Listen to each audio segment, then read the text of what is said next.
ఆంధ్రప్రదేశ్ రాష్ట్రంలో త్వరలో DSC notification రాబోతుంది. ఈ డిఎస్సి నోటిఫికేషన్లో లాస్ట్ టైం చేసిన తప్పులు మళ్ళీ రిపీట్ కాకుండా చూసుకోవడం చాలా ఇంపార్టెంట్.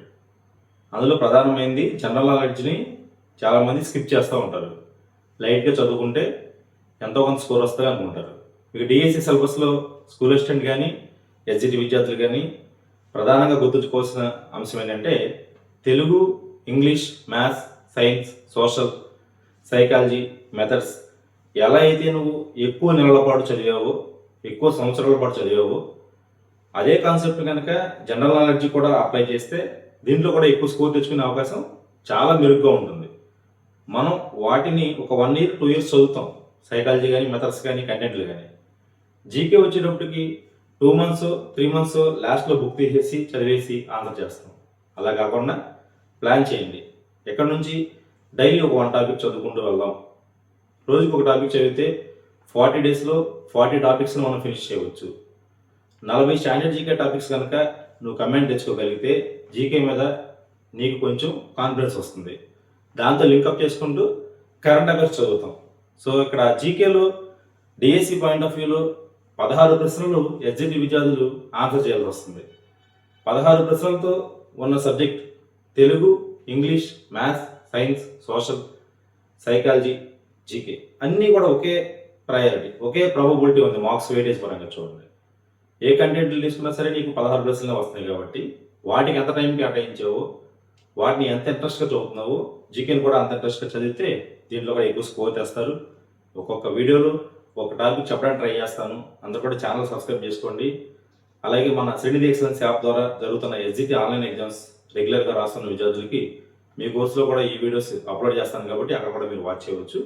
సో ఇప్పుడు మనం చూస్తున్న టాపిక్ ఏంటంటే జాతీయ చిహ్నాలు.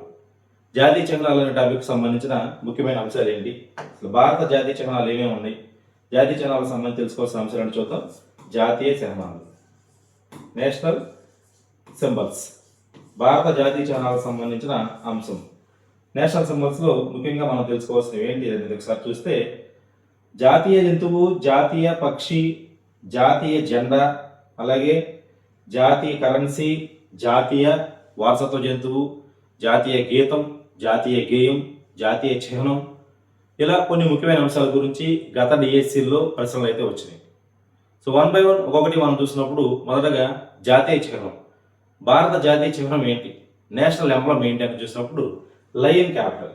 భారత జాతీయ చిహ్నం ఏదంటే లయన్ క్యాపిటల్. లయన్ క్యాపిటల్కి సంబంధించి తెలుసుకోవాల్సిన అంశాలు ఏంటి చూద్దాం. Lion capital. నేషనల్ ఎంబ్లమ్ అనమాట 4 తలల సింహం. 4 తలల సింహం అంటాం మనం. ఏదైనా రాజముద్ర ప్రభుత్వం నుంచి ఉత్తర్వులు విడుదలైనప్పుడు ఆ ఉత్తర్వుల మీద రాజముద్ర అనేది ముద్రించడం మనం చూస్తాం. దాన్ని నేషనల్ ఎంబ్లమ్ అంటాం. 4 తలల సింహం అంటాం, దాన్ని లయన్ క్యాపిటల్ అంటాం. కాకపోతే మనం ముద్ర చూసినప్పుడు అందులో 3 సింహాలు మాత్రం మనకు కనిపిస్తాయి, ఒక సింహం కనిపించకుండా బ్యాక్ సైడ్ ఉంటుంది. మరి లయన్ క్యాపిటల్ అనేది ఎచ్చడి నుంచి తీసుకున్నారంటే అశోకుని చేత భారతదేశంలో బౌద్ధ మతం అశోకుడు స్వీకరించిన తర్వాత వివిధ ప్రదేశాలలో అనేక స్తూపాలు అయితే నిర్మించారు.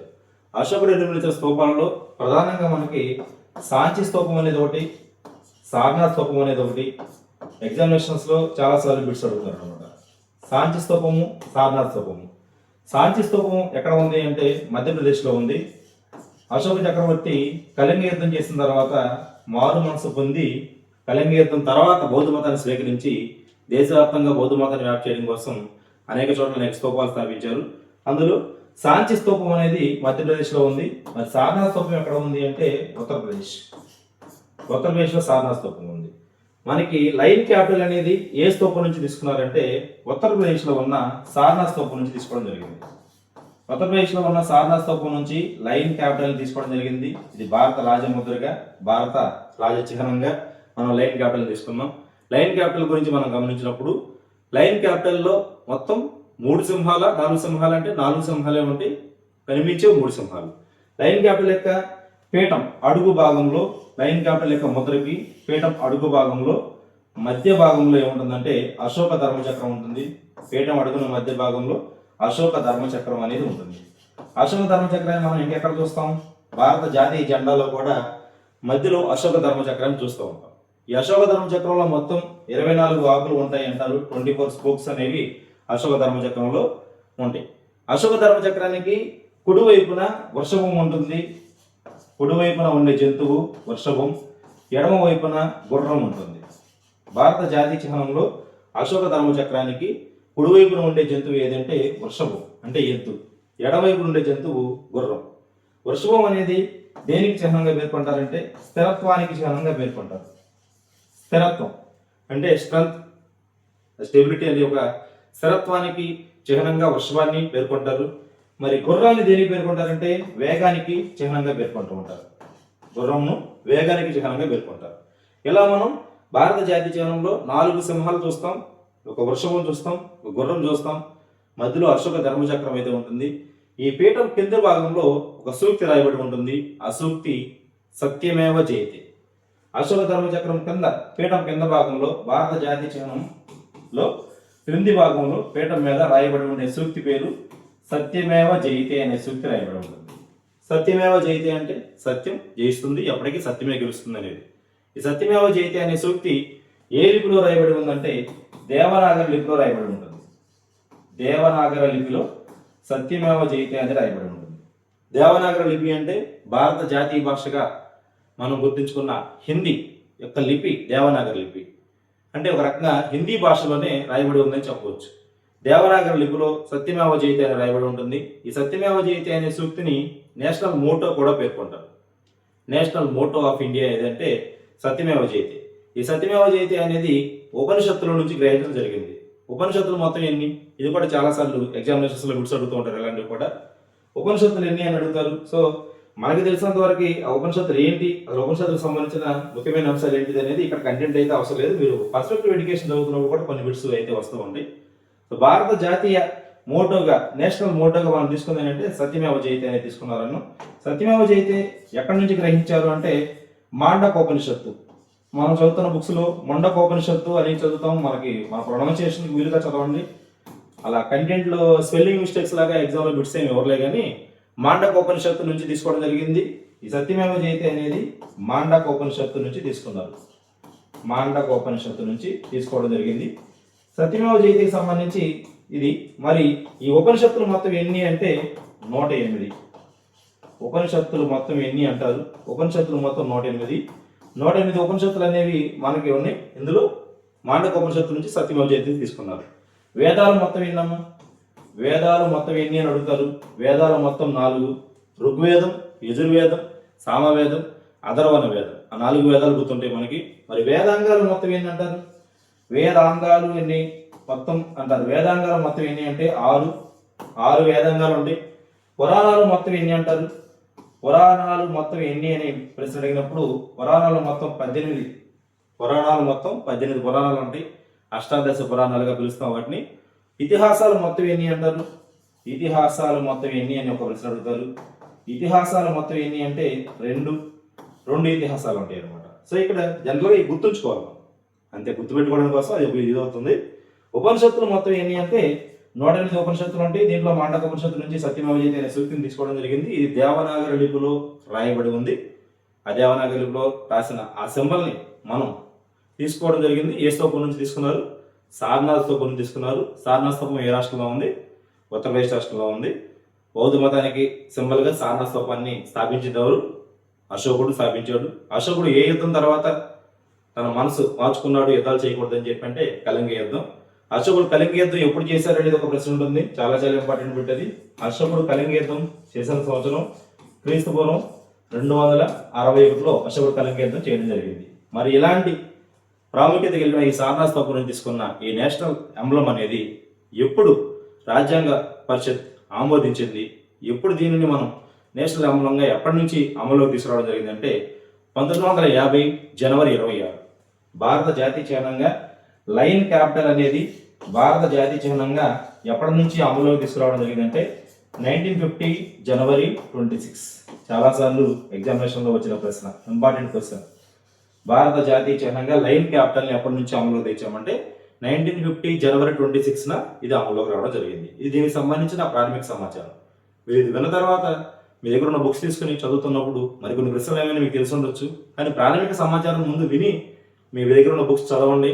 జీకే కూడా చాలా ఈజీగా ఉంటుంది అనమాట. ఒకసారి ప్రిపరేషన్ ఇలా చేద్దాం. నెక్స్ట్ వచ్చి నేషనల్ ఫ్లాగ్ ఆఫ్ ఇండియా, భారత జాతీయ జెండా. భారత జాతీయ జెండాకు సంబంధించిన ముఖ్యమైన అంశాలు ఏంటి? జాతీయ జెండాగా మనం తీసుకున్నది త్రివర్ణ పతాకం. భారత జాతీయ పతాకం త్రివర్ణ పతాకం అనేది, త్రివర్ణ పతాకం యొక్క హిస్టారికల్ అంశాలు ఏంటి, దీని గురించి మనకి ఎగ్జామినేషన్స్లో వస్తున్న ప్రశ్నలు ఎలా ఉన్నాయి అనేది ఒకసారి చూద్దాం. త్రివర్ణ పతాకం అంటే 3 రంగుల జెండా, మువ్వన్నెల జెండాగా పిలుచుకునే త్రివర్ణ పతాకంలో కాషాయం రంగు పైభాగాన, మధ్య భాగాన తెలుపు రంగు, అడుగు భాగాన ఆకుపచ్చ రంగు, ఇలా 3 రంగులతో మనకి జెండా అనేది రూపొందించుకున్నాం. మరి భారత జాతీయ జెండా మొదటిసారిగా రూపకల్పన ఎక్కడ జరిగింది, జెండాని రూపకల్పన చేసిన వ్యక్తి ఎవరైనా చూస్తే భారత జాతీయ కాంగ్రెస్ గురించి మనకు తెలుసు. భారత జాతీయ కాంగ్రెస్ స్వతంత్ర పోరాటంలో భారతీయుల తరపున మన అభ్యర్థనలు చెప్పడానికి, మన తరపున పోరాడడానికి మనం ఏర్పాటు చేసుకున్న ఒక సంస్థ భారత జాతీయ కాంగ్రెస్. భారత జాతీయ Congress Indian national Congress. Indian national Congress అనేది భారత జాతీయ కాంగ్రెస్ని ఎవరు స్థాపించారు అంటే ఏఓ హ్యూమ్. ఏఓ హ్యూమ్ అనే వ్యక్తి ఇండియన్ నేషనల్ కాంగ్రెస్ని స్థాపించారు.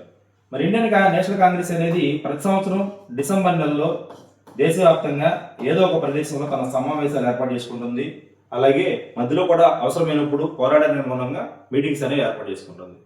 దేశవ్యాప్తంగా జరుగుతున్న ఈ సమావేశాలలో మొట్టమొదటి సమావేశం భారత జాతీయ కాంగ్రెస్ ఏర్పడిన తర్వాత మొదటి సమావేశానికి అధ్యక్షుడు ఎవరు అంటారు? ఐఎన్సీకి మొదటి అధ్యక్షుడిగా ఎవరు పనిచేశారని ఒక ప్రశ్న ఉంటుంది. నేషనల్ కాంగ్రెస్కి మొదటి అధ్యక్షుడు ఎవరంటే డబ్ల్యూసి బెనర్జీ. 2 ప్రశ్నలు కూడా నెంబర్ ఆఫ్ టైమ్స్ ఎగ్జామినేషన్స్లో అడిగారమ్మా. భారత జాతీయ కాంగ్రెస్ స్థాపకుడు AO Hume, Allan Octavian Hume అనే వ్యక్తి. భారత జాతీయ కాంగ్రెస్కి మొదటి అధ్యక్షుడు ఎవరంటే డబ్ల్యూసి బెనర్జీ. ఇలా ఎవరి జరుగుతున్న ఈ సమావేశాల్లో భాగంగా భారత జాతీయ కాంగ్రెస్ 1921లో విజయవాడలో కాంగ్రెస్ సమావేశం జరుగుతుంది. 1921లో విజయవాడలో జరుగుతున్న కాంగ్రెస్ సమావేశంలో మహాత్మా గాంధీ గారి యొక్క సూచనల మేరకు, మహాత్మా గాంధీ మనకి కూడా ఒక పతాకం, జాతీయ జెండా ఒకటి ఉంటే బాగుంటుందని చెప్పి మహాత్మా గాంధీ గారు చెప్పిన అంశం మేరకు, ఆ సూచనల మేరకు పింగళి వెంకయ్య అప్పటికప్పుడు జాతీయ పతాకాన్ని రూపొందించారు. భారత జాతీయ కాంగ్రెస్ ఎచ్చట జరిగిన సమావేశంలో గాంధీ గారి యొక్క సూచనల మేరకు పింగళ వెంకయ్య గారు జాతీయ పతాకాన్ని రూపొందించారంటే 1921 విజయవాడలో జరిగిన సమావేశం. భారత జాతీయ పతాక రూపకర్త ఎవరు అంటే పింగళి వెంకయ్య. పింగళి వెంకయ్య గారు రూపొందించిన ఈ జాతీయ జెండాలో త్రివర్ణ పతాకం అని పిలుచుకునే కాషాయపు జెండా, తెలుపు ఆకుపచ్చ రంగులు ఉన్న ఈ జెండాలో మధ్య భాగంలో తెలుపు రంగు పట్టి మధ్య భాగంలో మహాత్మా గాంధీ గారి యొక్క సూచనల మేరకు మొదట్లో చరక చేర్చడం జరిగింది. చరక అంటే రాట్నం. చరకాన్ని ఎందుకు చేర్చడం జరిగిందంటే అప్పటికే మనకి స్వదేశీ ఉద్యమాలు జరుగుతూ ఉన్నాయి. ఆ స్వదేశీ ఉద్యమాల్లో భాగంగా స్వదేశీ వస్తువులు వాడకం అనేది అంత ప్రాధాన్యత సంతరించుకుందాం మనకు తెలుసు. దాన్ని ప్రోత్సహించే ఉద్దేశంతో భారత జాతీయ జెండా యొక్క మధ్య భాగంలో చరకాకి ఇంపార్టెన్స్ అయితే ఇవ్వడం జరిగింది.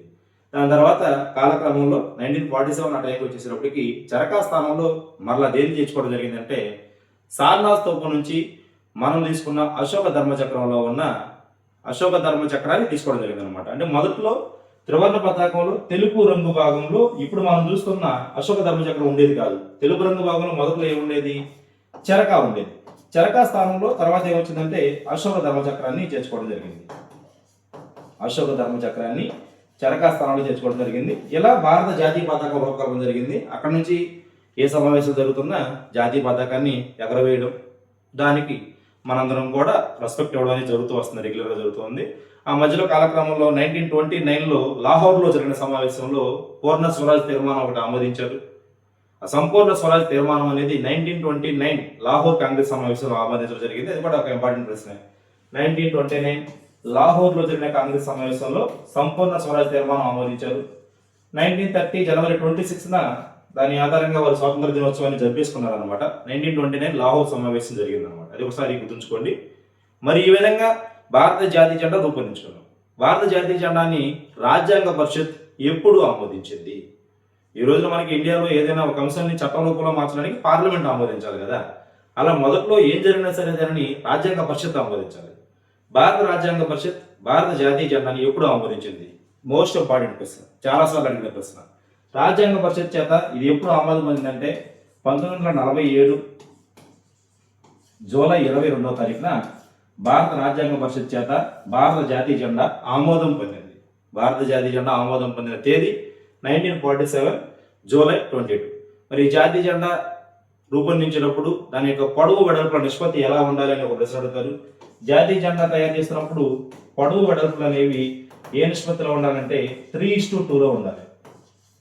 మన ఇష్టం వచ్చిన విధంగా జాతీయ జెండాను తయారు చేయకూడదు, దానికి ఒక రేషియో అనేది పాటించాలి, 3:2. అలాగే జెండా ఎగరవేయటప్పుడు కొన్ని నియమాలు కూడా పాటించాలి. జెండా ఎగరవేస్తున్నప్పుడు పాటించవలసిన నియమాలు: సూర్యోదయం తర్వాత జెండా ఎగరవేయాలి, సూర్యాస్తమయానికి ముందు జెండాని తొలగించాలి అనేది ప్రధానంగా రూల్ గుర్తుంచుకుంటాం. జెండాని ఏ విధంగా ఎగరవేయాలి, ఆ రూల్స్ పాటించేటప్పుడు మనందరం కూడా ఎలా ప్రవర్తించాలనే దాని గురించి కూడా ఫ్లాగ్ కోడ్ ఆఫ్ ఇండియా అనేది ఒకటి రూపొందించారు. నవీన్ జిందాల్ అనే వ్యక్తి వేసిన కేసు ఆధారంగా, సుప్రీంకోర్టు ఇచ్చిన తీర్పు ఆధారంగా మనకి ఫ్లాగ్ కోడ్ ఆఫ్ ఇండియా అనేది ఒకటి రూపొందించారు. దీని ప్రకారం దేశంలో ఉన్న ఏ పౌరుడైనా జెండా ఎగరవేయడానికి అర్హత కలిగి ఉంటాడు, కాకపోతే కొన్ని రూల్స్ అయితే పాటించాలని చెప్పి ఫ్లాగ్ కోడ్ ఆఫ్ ఇండియా అనేది కూడా తయారు చేశారు. ఫ్లాగ్ కోడ్ అంటే జెండా రూల్స్ అన్నమాట. ఫ్లాగ్ కోడ్ ఆఫ్ ఇండియా అనేది ఎప్పుడు రూపొందించారు? ఫ్లాగ్ కోడ్ ఆఫ్ ఇండియా అనేది ఎప్పటి నుండి అమలులోకి వచ్చింది? ఫ్లాగ్ కోడ్ ఆఫ్ ఇండియా ఎప్పటి నుంచి అమలులోకి వచ్చింది అనేది ఇప్పుడు ఇంపార్టెంట్ క్వశ్చన్ అమ్మా. 2002 జనవరి 26. 2002 జనవరి 26 నుంచి ఫ్లాగ్ కోడ్ ఆఫ్ ఇండియా అమలులోకి వచ్చింది. ఈ ఫ్లాగ్ కోడ్ ఆఫ్ ఇండియా ప్రకారం మనం జెండా ఎగరవేస్తున్నప్పుడు కొన్ని రూల్స్ అన్ని పాటించాలన్నమాట. సో జెండా తయారు చేయడానికి ఖాదీ వస్త్రాన్ని ఉపయోగించడం, జెండా మీద ఏ విధమైన వ్యాఖ్యలు చేయకపోవడం, జెండాను ఏ విధంగా గౌరవించాలి, ఇలాంటివన్నీ కూడా కొన్ని రూల్స్ అయితే దీంట్లో ఉండడం జరిగింది అనమాట. ఇది జాతీయ జెండాకి సంబంధించిన కొంత ముఖ్యమైన సమాచారం. సో ఎగ్జామినేషన్ పాయింట్స్ ఆఫ్ వ్యూలో రిపీటెడ్గా వస్తున్న క్వశ్చన్స్ కూడా ఇవి. ఒకసారి రివిజన్ చేసుకోండి. జాతీయ జెండా త్రివర్ణ పతాకం. ఐఎన్సీ స్థాపించింది ఏఓయు. ఐఎన్సీ మొదటి అధ్యక్షుడు డబ్ల్యూసి బెనర్జీ. జాతీయ జెండా రంగులకు మనం గమనించినప్పుడు కాషాయ రంగు, తెలుపు రంగు, ఆకుపచ్చ రంగు. కాషాయ రంగు దేనికి చిహ్నంగా పేర్కొంటారు? ధైర్యానికి, త్యాగానికి చిహ్నంగా కాషాయ రంగుని పేర్కొంటారు. ధైర్యము, త్యాగము. కాషాయ రంగుని ధైర్యానికి, త్యాగానికి చిహ్నంగా పేర్కొంటారు. తెలుపు రంగుని శాంతి, సత్యం వీటికి చిహ్నంగా పేర్కొంటారు, శాంతికి, సత్యానికి. ఆకుపచ్చ రంగుని విశ్వాసం, పరాక్రమం. విశ్వాసం, పరాక్రమం వీటికి సింబల్గా ఆకుపచ్చ రంగుని పేర్కొంటారు. అలాగే మధ్యలో ఉన్న అశోక ధర్మచక్రం, ఈ అశోక ధర్మచక్రాన్ని సంస్కృతికి సింబల్గా పేర్కొంటారు. అశోక ధర్మచక్రాన్ని సంస్కృతికి సింబల్గా పేర్కొంటారు. ఈ అశోక ధర్మచక్రం మధ్యలో 24 గీతలు, 24 ఆకులు ఉంటాయి. ఈ 24 ఆకులు అనేవి క్రమశిక్షణకి సింబల్గా పేర్కొంటారు. క్రమశిక్షణకి సింబల్గా పేర్కొంటారు. ఈ విధంగా జాతీయ జెండాని రూపొందించుకున్నాం అనమాట. జాతీయ జెండా రూపకల్పన జరిగిన సమావేశం ఎక్కడ జరిగిందంటే విజయవాడలో జరిగింది. విజయవాడలో జరిగిన కాంగ్రెస్ సమావేశం, దాంట్లో జెండాని మహాత్మా గాంధీ గారి యొక్క కోరిక మేరకు రూపొందించిన వ్యక్తి పింగళి వెంకయ్య. జెండా రూపకల్పన జరిగిన సంవత్సరం ఏ సంవత్సరం అంటే 1921లో జరిగింది. మరి భారత జాతీయ జెండాని రాజ్యాంగ పరిషత్ ఎప్పుడు ఆమోదించిందంటే 1947 జూలై 22లో ఆమోదించింది. భారత జాతీయ జెండా ఎగరవేయడంలో పాటించవలసిన నియమాలతో ఫ్లాగ్ కోడ్ ఆఫ్ ఇండియా ఎప్పటి నుంచి అమలులోకి వచ్చిందంటే 2002 జనవరి 26 నుంచి అమలులోకి రావడం జరిగింది. భారత జాతీయ గీతం. భారత జాతీయ గీతానికి సంబంధించిన ముఖ్యమైన అంశాలను చూద్దాం. జాతీయ గీతం. భారత జాతీయ గీతం జనగణమన. జనగణమన అనేది భారత జాతీయ గీతంగా మనం ఎంపిక చేసుకున్నాం. జనగణమన అధినాయక జై హే భారత భాగ్య విధాత అనే పేరుతో భారత జాతీయ గీతం బెంగాలీ భాషలో రచించడం జరిగింది. జనగణమనని బెంగాలీ భాషలో రచించిన వ్యక్తి ఎవరు అంటే రవీంద్రనాథ్ ఠాగూర్. రవీంద్రనాథ్ ఠాగూర్ గారు జనగణమన రచయిత. రవీంద్రనాథ్ ఠాగూర్ ఏ భాషలో రచించబడిందంటే బెంగాలీ భాషలో రచించబడింది. రవీంద్రనాథ్ ఠాగూర్ శాంతినికేతన్ అనే సంస్థని స్థాపించి విద్యార్థికి కృషి చేయడం జరిగింది. ఈయనను విశ్వకవి, అలాగే గురుదేవ్ అనే బిరుదులు కలిగి ఉన్న కవి. విశ్వకవి మరియు గురుదేవ్ అని ఎవరు అంటారంటే రవీంద్రనాథ్ ఠాగూర్. రవీంద్రనాథ్ ఠాగూర్ యొక్క ప్రత్యేకత ఏంటండి? ఆసియా ఖండం నుంచి సాహిత్య రంగంలో నోబెల్ బహుమతి పొందిన మొదటి వ్యక్తి. ఇండియా నుంచి సాహిత్య రంగంలో నోబెల్ బహుమతి పొందిన మొదటి వ్యక్తి. రవీంద్రనాథ్ ఠాగూర్కి నోబెల్ బహుమతి సాహిత్య రంగంలో ఏ సంవత్సరంలో రావడం జరిగిందంటే 1913, 1913. సాహిత్య రంగంలో రవీంద్రనాథ్ ఠాగూర్కి నోబెల్ బహుమతి 1913లో వచ్చింది. ఏ రచనకి సాహిత్య రంగంలో నోబెల్ పురస్కారం పొందారంటే గీతాంజలి అనే రచనకి. గీతాంజలి అనే రచయిత రవీంద్రనాథ్ ఠాగూర్ 1913 నోబెల్ అవార్డు వచ్చింది. జనగణమన రచించారు రవీంద్రనాథ్ ఠాగూర్ గారు. జనగణమన మొత్తం 5 చరణాలు ఉంటాయి. 5 చరణాలలో మనం మొత్తం జనగణమనని పాడుతున్నామంటే కాదు. 5 చరణాలలో మొదటి చరణంలో 8 లైన్లు మాత్రమే మనం జాతీయ గీతంగా తీసుకోవడం జరిగింది. మొదటి చరణంలో 8 లైన్లు జాతీయ గీతంగా తీసుకున్నాం. జనగణమన పాడడానికి మనకి పట్టే సమయం ఎంత అంటే మొత్తం 8 లైన్లు పాడడానికి ఎంత సమయం పడుతుందంటే 52 సెకండ్లు. జనగణమన అనేది ఎంత సమయంలో పాడాలి అంటే 52 సెకండ్లు. ఇది కాకుండా జనగణమన షార్ట్ వెర్షన్ ఉంటుంది. షార్ట్ వెర్షన్ అంటే 8 లైన్లు పాడవసరం లేదు. మరి షార్ట్ వెర్షన్ ఎన్ని సెకండ్లు ఉంటుందంటే 20 సెకండ్లు. జనగణమన పాడడానికి పట్టే సమయం 52 సెకండ్లు. షార్ట్ వెర్షన్ పాడడానికి 20 సెకండ్ల టైం పడుతుంది. జనగణమనని 1919 సంవత్సరంలో 1919 సంవత్సరంలో ఇంపార్టెంట్ బిట్ అనేది 1919 సంవత్సరంలో మార్నింగ్ సాంగ్ ఆఫ్ ఇండియా అనే పేరుతో ఆంగ్ల భాషలోకి అనువాదం చేయడం జరిగింది. మార్నింగ్ సాంగ్ ఆఫ్ ఇండియా అనే పేరుతో రవీంద్రనాథ్ ఠాగూర్ గారు జనగణమనని ఆంగ్ల భాషలోకి ఎప్పుడు అనువాదం చేశారంటే 1919లో అనువాదం చేశారు.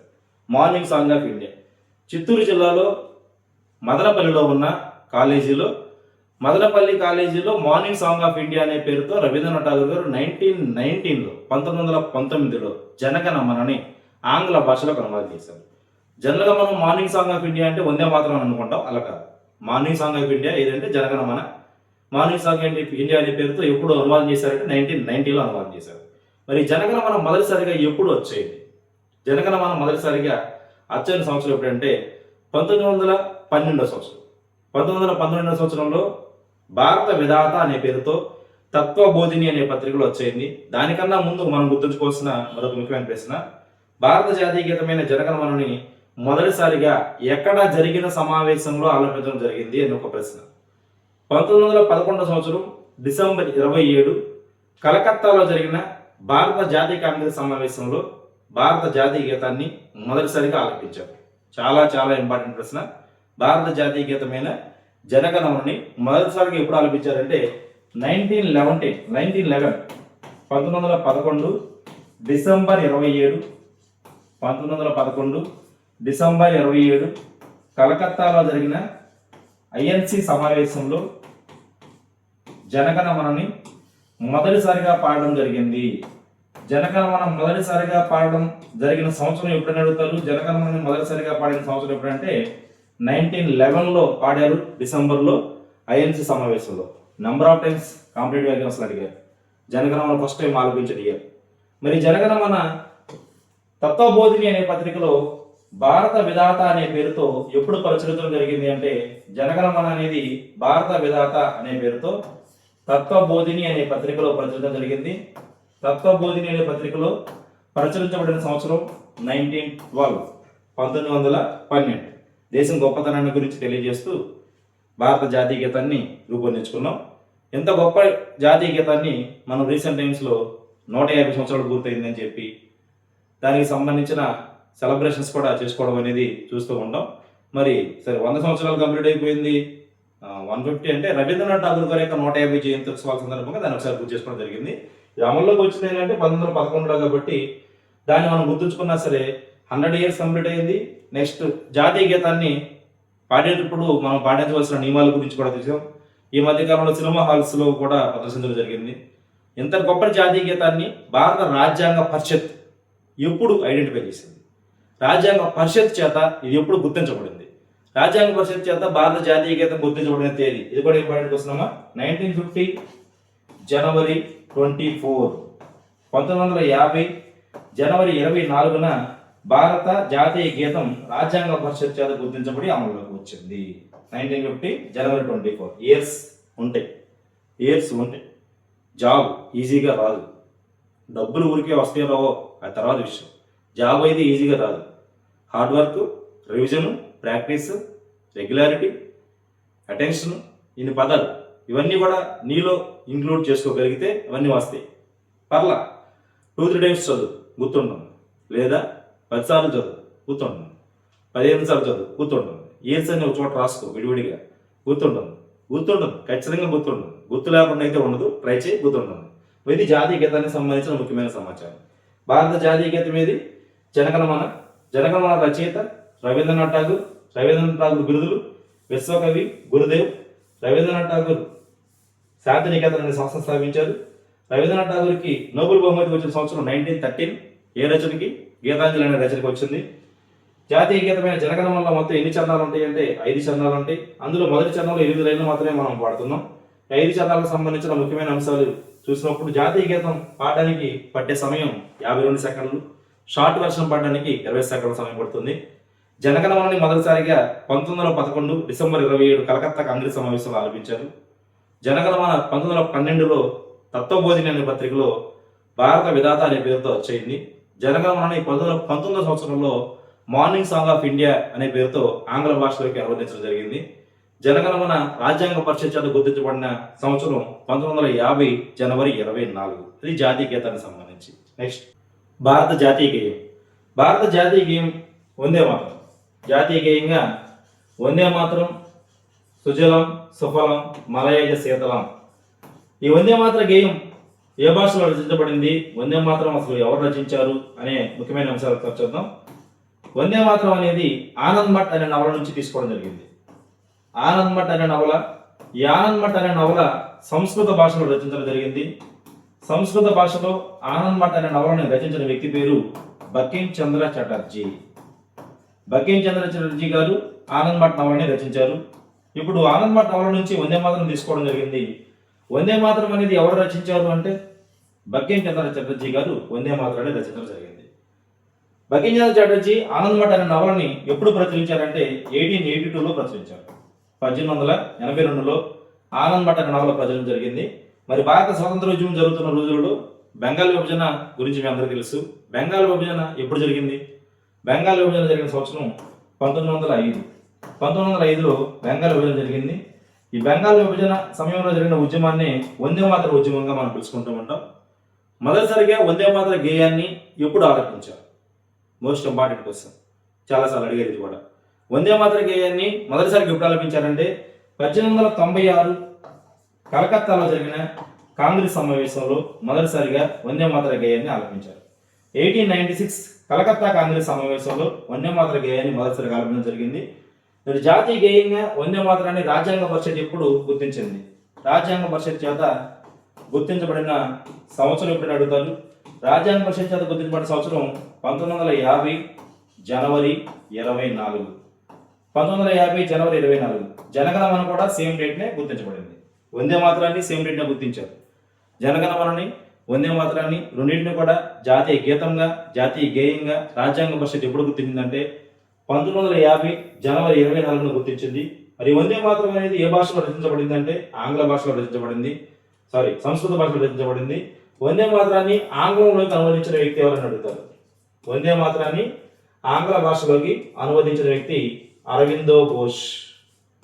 అరవిందో ఘోష్ అనే వ్యక్తి వందే మాతరాన్ని ఆంగ్ల భాషలోకి అనువదిస్తారు. జనగణమన ఆంగ్ల భాషలోకి అనువదించిన వ్యక్తి రవీంద్రనాథ్ ఠాగూరే. జనగణమన రచించింది రవీంద్రనాథ్ ఠాగూరే, ఆంగ్ల భాషలోకి అనువదించిన వ్యక్తి రవీంద్రనాథ్ ఠాగూరే. వందే మాతరం రచించింది బకిం చంద్ర చటర్జీ, వందే మాతరాన్ని ఆంగ్ల భాషలోకి అనువదించిన వ్యక్తి అరవిందో ఘోష్. ఓకే, అవి ఇంపార్టెంట్ బిట్స్.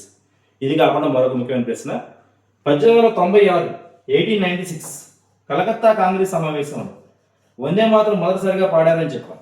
1896 కలకత్తా కాంగ్రెస్ సమావేశంలో వందే మాతరాన్ని మొదటిసారిగా పాడిన వ్యక్తి ఎవరు అంటే రవీంద్రనాథ్ ఠాగూర్. మనకి కొంచెం గుర్తుంచుకోవడానికి ఇంట్రెస్ట్గా ఉండే అంశాలు ఇవన్నీ కూడా.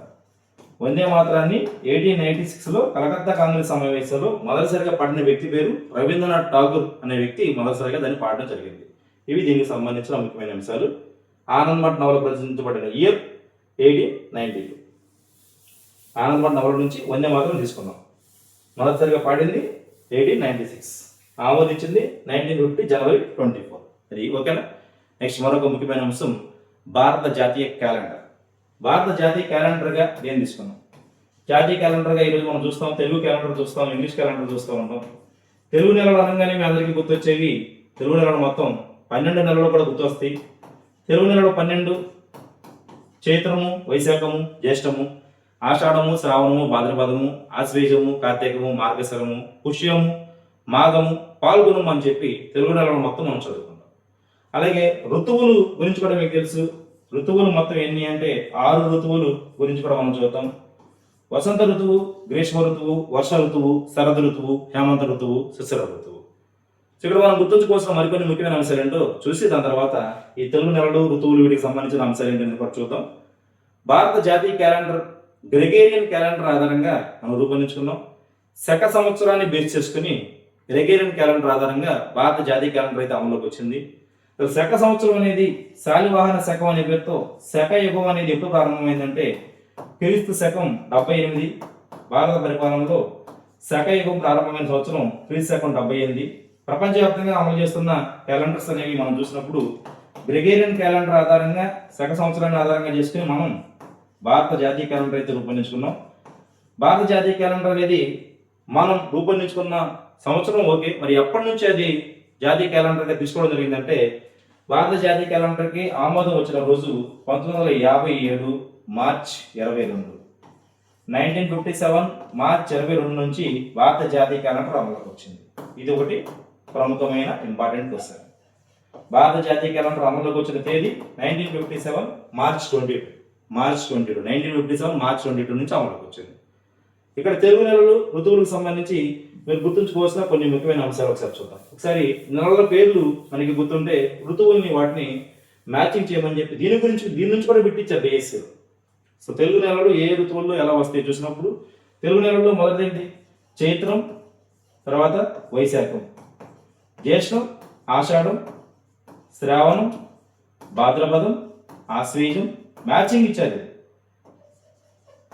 భాద్రపదం, ఆశ్వీజం, కార్తీక, మార్గశిరం, పుష్యం, మాఘము, పాల్గొను.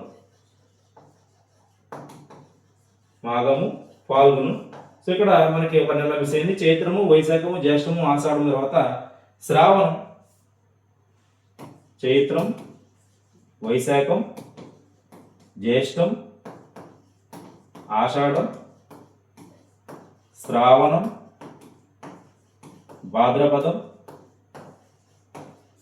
భాద్రపదం, ఆశ్వీజం, కార్తీకం, మార్గశిరం, పుష్యం, మాఘం, పాల్గొనం.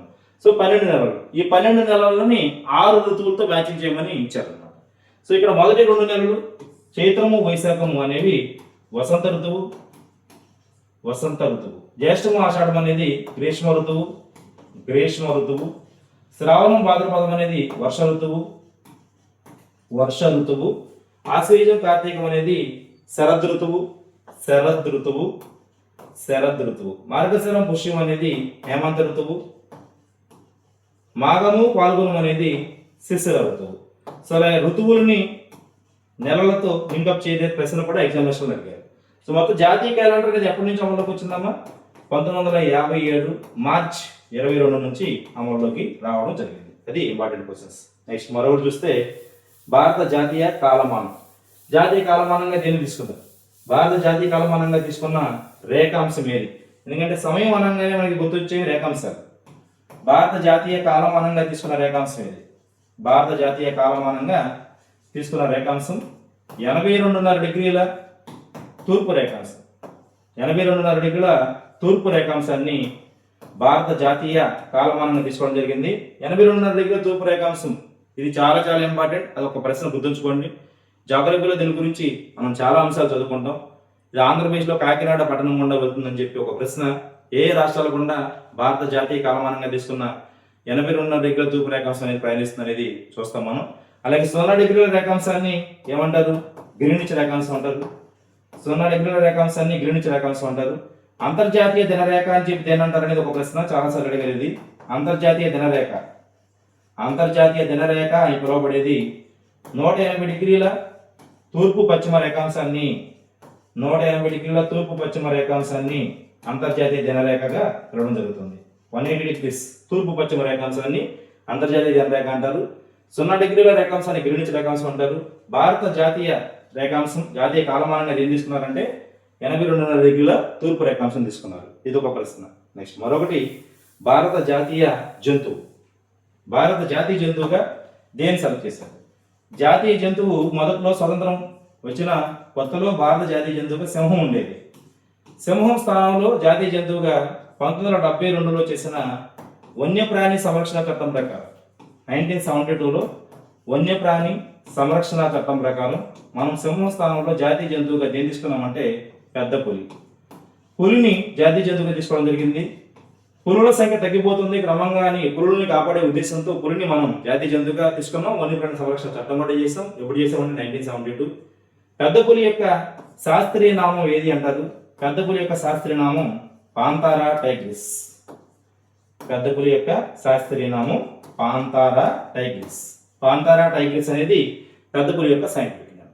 సో ఇది పులికి సంబంధించి జాతీయ జంతువుగా తీసుకున్న ఇయర్ ప్లస్ పులి యొక్క సైంటిఫిక్ నేమ్ గుర్తుంచుకోవాలి. మరొకటి జాతీయ పక్షి. భారత జాతీయ పక్షి. జాతీయ పక్షిగా ఏం తీసుకున్నారు? భారత జాతీయ పక్షి నెమలి. జాతీయ పక్షి నెమలి. నెమలిని జాతీయ పక్షిగా తీసుకున్న సంవత్సరం 1964. గూగుల్లో చూస్తేనేమో 1963 అని ఉంది. అవకాశం ఉన్నంత వరకు 1964 అనేది మేము రెగ్యులర్గా చదువుకున్నప్పుడు 1964 అనేది చదువుకున్నాం. నెమలి యొక్క సైంటిఫిక్ నేమ్ ఏది అని అడుగుతారు. నెమలిని జాతీయ పక్షిగా సెలెక్ట్ చేసుకోవడం జరిగింది. నెమలి యొక్క సైంటిఫిక్ నేమ్ పావో క్రిస్టేటస్. పావో క్రిస్టేటస్ అనేది నెమలి యొక్క శాస్త్రీయ నామం. శాస్త్రీయ నామం అనే విధానాల గురించి మీకు తెలుసు, బయాలజీలో చదువుకుంటారు. కెరోలస్ లిన్నయస్ అనే వ్యక్తి శాస్త్రీయ నామాలు ప్రతి నామానికి సాధారణ నామము శాస్త్రీయ నామం అని ఉంటాయని చెప్పి ద్వినామీకరణ విధానం అనేది ఒకటి ప్రవేశపెట్టారు కెరోలస్ లిన్నయస్ గారు. దాని ఆధారంగా జంతువు నెమలి యొక్క శాస్త్రనామం ఏదంటే పావో క్రిస్టేటస్ అనేది నెమలి యొక్క శాస్త్రనామం. పెద్ద పులి యొక్క శాస్త్రనామం ఏదమ్మా? పాంతారా టైగ్రిస్. నెక్స్ట్ మరొకటి భారత జాతీయ వృక్షం. భారత జాతీయ వృక్షం ఏది అని అడుగుతారు? జాతీయ వృక్షం మర్రి చెట్టు. జాతీయ వృక్షంగా మన దేశంలో ప్రతి విలేజ్లో మ్యాక్సిమం మర్రి చెట్లు ఉంటాం మనం చూస్తాం. మర్రి చెట్టు భారత జాతీయ వృక్షం. దీనిని ఏ సంవత్సరం తీసుకున్నారు? అలా ఏం లేదు. మర్రి చెట్టు భారత జాతీయ వృక్షంగా తీసుకున్నారు. మర్రి చెట్టు యొక్క సైంటిఫిక్ నేమ్ ఫైకస్ బెంగాలెన్సిస్. మర్రి చెట్టు యొక్క scientific name Ficus bengalensis. Ficus bengalensis అనేది మర్రి చెట్టు యొక్క శాస్త్రనామం. నెక్స్ట్ భారత జాతీయ ఫలం. భారత జాతీయ ఫలంగా తీసుకుంది మామిడి. మామిడిని భారత జాతీయ ఫలంగా ఎంపిక చేశారు. మామిడి యొక్క scientific name Mangifera indica. Mangifera indica అనేది మామిడి యొక్క సైంటిఫిక్ నేమ్. Mangifera indica. భారత జాతీయ నది. జాతీయ నది గంగా నది. గంగా నదిని జాతీయ నదిగా ఎంపిక చేశారు. జాతీయ నది గంగా నది. గంగా నది పేరుతో గంగా నమోమి గంగా అనే పేరుతో గంగా నది ప్రక్షాళన కోసం, గంగా నది శుద్ధి కోసం అనేక కార్యక్రమాలు మనం అమలు చేస్తున్నాం. సో క్లీన్ గంగా జాతీయ మిషన్ కూడా మనం చూస్తున్నాం. గంగా నదిని జాతీయ నదిగా ఎప్పుడు సెలెక్ట్ చేశారంటే 2008లో గంగా నదిని జాతీయ నదిగా ఎంపిక చేయడం జరిగింది. నెక్స్ట్ జాతీయ జలచర జంతువు. జాతీయ జలచర జంతువు. జలచర జంతువు అంటే నీటిలో నివసించే వాటిల్లో జాతీయ జలచర జంతువుగా, నేషనల్ అక్వాటిక్ యానిమల్గా దేన్ని ఎంపిక చేశారు? జాతీయ జలచర జంతువు డాల్ఫిన్. డాల్ఫిన్ని జాతీయ జలచర జంతువుగా ఎంపిక చేశారు. 2010లో దీన్ని ఎంపిక చేసుకోవడం జరిగింది. డాల్ఫిన్ యొక్క సైంటిఫిక్ నేమ్ ప్లాటానిస్టా గాంగెటికా. డాల్ఫిన్ యొక్క సైంటిఫిక్ నేమ్ ఏదైనా అడుగుతారు. ప్లాటానిస్టా గాంగెటికా అనేది డాల్ఫిన్ యొక్క సైంటిఫిక్ నేమ్. ప్లాటానిస్టా గాంగెటికా జాతీయ జలచర జంతువు డాల్ఫిన్. దీని యొక్క సైంటిఫిక్ నేమ్ ప్లాటానిస్టా గాంగెటికా. నెక్స్ట్ జాతీయ వారసత్వ జంతువు ఏది అని అడుగుతారు. జాతీయ వారసత్వ జంతువుగా దేనిని ఎంపిక చేశారంటారు? జాతీయ వారసత్వ జంతువు ఏనుగు. నేషనల్ హెరిటేజ్ యానిమల్ అనేది నేషనల్ హెరిటేజ్ యానిమల్గా జాతీయ వారసత్వ జంతువుగా ఏనుగుని సెలెక్ట్ చేశారు. ఏనుగుని జాతీయ వారసత్వ జంతువుగా సెలెక్ట్ చేసిన సంవత్సరం కూడా 2010. ఏనుగు యొక్క సైంటిఫిక్ నేమ్ ఏదంటే ఎలిఫస్ మ్యాక్సిమస్. ఎలిఫస్ మ్యాక్సిమస్ అనేది ఏనుగు యొక్క సైంటిఫిక్ నేమ్. Eliphaz Maximus. ఏనుగు యొక్క సైంటిఫిక్ నేమ్ ఏదంటే ఎలిఫస్ మ్యాక్సిమస్. ఓకే. నెక్స్ట్ గుర్తుంచుకోండి, జాతీయ నది గంగా నది 2008లో ఎంపిక చేశారు. జాతీయ జలచర జంతువు డాల్ఫిన్. డాల్ఫిన్ సైంటిఫిక్ నేమ్ ప్లాటానిస్టా గాంగెటికా 2010లో ఎంపిక చేశారు. జాతీయ వారసత్వ జంతువు ఏనుగు. ఏనుగు సైంటిఫిక్ నేమ్ ఎలిఫస్ మ్యాక్సిమస్. ఏనుగు యొక్క ఎంపిక ఎప్పుడు జరిగిందంటే 2010లో ఏనుగుని జాతీయ వారసత్వ జంతువుగా ఎంపిక చేయడం జరిగింది. నెక్స్ట్ జాతీయ క్రీడ. భారత జాతీయ క్రీడగా మనం గుర్తుంచుకోవాల్సిన అంశమే అది. కాకపోతే ఆర్టీఈ యాక్ట్ ప్రకారం రిపోర్ట్ అడిగితే ఎప్పుడు ఎంపిక చేశారని జాతీయ క్రీడగా హాకీని ఎవరు సెలెక్ట్ చేయలేదని చెప్పి హాకీ చట్టంలో అయితే రిపోర్ట్ వచ్చింది. మరి జాతీయ క్రీడ ఏది అంటే హాకీ. హాకీ మాంత్రికుడుగా మనం ధ్యాన్ చంద్ గారిని చెప్తాం. ధ్యాన్ చంద్ పుట్టినరోజు ఆగస్ట్ 29న అందరూ క్రీడా దినోత్సవం అనేది జాతీయ స్థాయిలో నిర్వహించుకోవడం జరుగుతుంది. క్రీడా దినోత్సవం నిర్వహించుకునే రోజు ఆగస్ట్ 29. ఆగస్ట్ 29 ఎవరి పుట్టినరోజు అంటే ధ్యాన్ చంద్ యొక్క పుట్టినరోజు. ఒలింపిక్స్లో భారత జట్టు యొక్క ప్రదర్శన ఆధారంగా మనకి హాకీని జాతీయ క్రీడగా మనం ఫిక్స్ చేసుకున్నాం అనమాట. భారత జాతీయ క్రీడ ఏదంటే హాకీ. నెక్స్ట్ భారత జాతీయ ప్రతిజ్ఞ తెలుగులోనైనా ఇంగ్లీష్లోనైనా ఎవరి రాష్ట్రంలో వారు అందరూ కూడా ఒకే ప్రతిజ్ఞ అనేది చెప్తాం. భారత జాతీయ ప్రతిజ్ఞ ఎప్పుడు రచించారు అంటే 1962లో రచించడం జరిగింది. 1962లో భారత్కి చైనాకి మధ్య యుద్ధం జరుగుతున్న సమయంలో, యుద్ధం జరిగిన సందర్భంలో దేశ ప్రజలలో దేశం పట్ల అభిమానం, పక్కన ఉన్న తన సోదరుల పట్ల అభిమానం పెంపొందించే ఉద్దేశంతో జాతీయ ప్రతిజ్ఞ అనేది 1962 ఆ టైంలో రచించడం జరిగింది.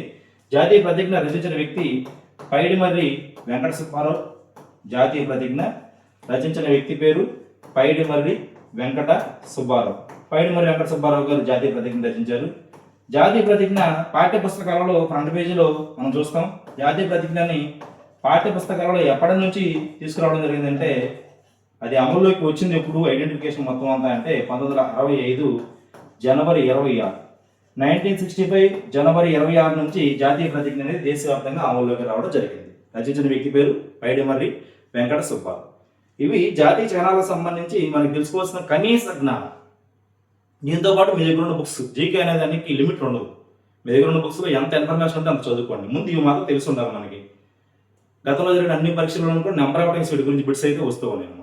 ఆ బిట్స్ అన్ని గుర్తుంచుకోండి. ప్రధానంగా ఆమోదమైన తేదీలు చాలా అడుగుతూ ఉంటారు. అవి జాతీయ చిహ్నం 1950 జనవరి 26, జాతీయ జెండా 1950 జనవరి 24, 1947 జూలై 22, జాతీయ గీతం 1950 జనవరి 24, జాతీయ గేయం 1950 జనవరి 24, అలాగే జాతీయ క్యాలెండర్ 1957 మార్చి 22, జాతీయ జలచర జంతువు 2010, జాతీయ నది 2008, జాతీయ వారసత్వ జంతువు 2010, పెద్ద పులి 1972 పెద్ద పులి, అలాగే జాతీయ పక్షి 1964 అనేది. ఇట్లా ఇయర్స్ ఇంపార్టెంట్. అలాగే మొదటిసారిగా ఎప్పుడు పాడారు, ఎప్పుడు ఎక్కడ వేసారు అలాంటివి. జెండా 1921 విజయవాడ కాంగ్రెస్ సమావేశం. వందే మాతరం 1896 కలకత్తా కాంగ్రెస్ సమావేశం. జనగణమన 1911 కలకత్తా కాంగ్రెస్ సమావేశం. ఇట్లా వాడి ప్లేసెస్ అవన్నీ కూడా చాలా ఇంపార్టెంట్ అనమాట. గుర్తుంచుకుని రివిజన్ చేసుకోండి, ప్రాక్టికల్ ఎగ్జామ్స్ రాయండి. అలాగే ఏపీడిఎస్సి ఎస్జిటి స్కాలర్షిప్ విద్యార్థులకి ఆన్లైన్ ఎగ్జామ్స్ అనేవి మన శ్రీనిధి ఎక్సలెన్స్ యాప్లో ఉంటాయి కాబట్టి యాప్ డౌన్లోడ్ చేసుకోండి. మీకు రెగ్యులర్గా చాప్టర్ టెస్ట్లు, గ్రాండ్ టెస్ట్ అన్నీ ఉంటాయి. అది యూజ్ అవుతుంది. Thank you very much.